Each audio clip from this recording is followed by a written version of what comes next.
أنا الطنبور ده وأنا يمكن وعندي 10 سنين كده. كنت بروح عند واحد كان في البلد أنا من قرية جزيرة يسا.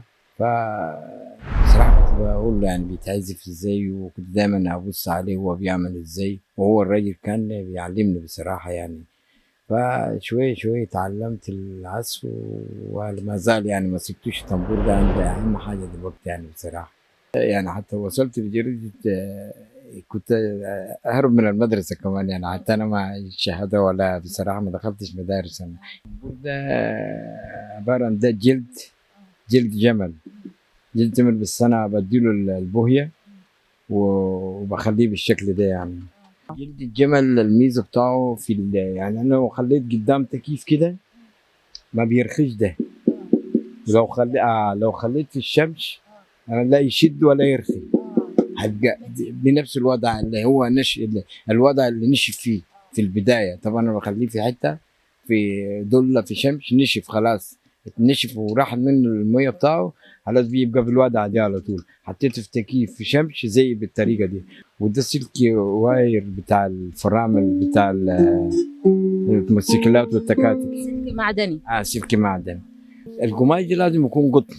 القماش ده عشان لو في نسبة الحرير أنا أشده أسيبه تاني بيرجع تاني. أما القطن مكان ما أنا أوقفه بيوقف.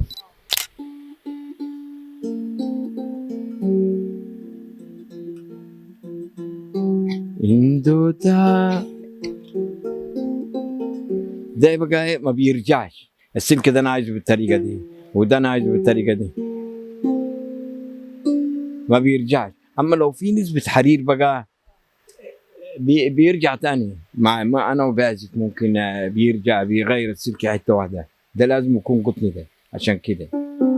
والجلد ده بخرم الحته دي بلبس فيه، بخيطه بالطريقه دي كده برضه عشان ده ما يطلعش. التوتير بيبقى صعب، بيبقى اصعب من العزف.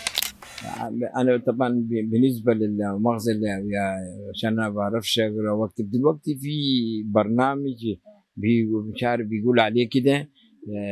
بيعملوا بالسلم الخماسي، بيفتح الموبايل بتاعه يعمل كده ويرخي فيه ويشد فيه وبيظبط الشباب دلوقتي اللي انا حتى بدربهم بيعرفوا الحاجات دي، بيتعلموا. اما بالنسبه لنا انا اذا بقى في مع نغمه معين في دماغي لازم اوديه فيه. وداني ما بعرفش انا في الجهاز بصراحه. وفي نفس الوقت ما اعرفش اساميهم. بس انا اللي اعرفه ان انا ده بيبقى كده. بس بالعلمي بيقول عليه دو مي سي فاصول ولا مش عارف بيقولوا حاجه كده. بصراحه انا لغايه دلوقتي ما اعرفش والله. انا الخرم دي بعمله بالنار. الكنز عدد الكنز في الخرم بيبقى اكتر، في الفجيتشه بيبقى اقل.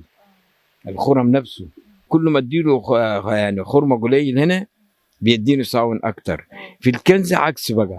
محمد عبده والاغاني اللي عبد الحليم ودول لما يكون مفتوح بس صغيرين بقى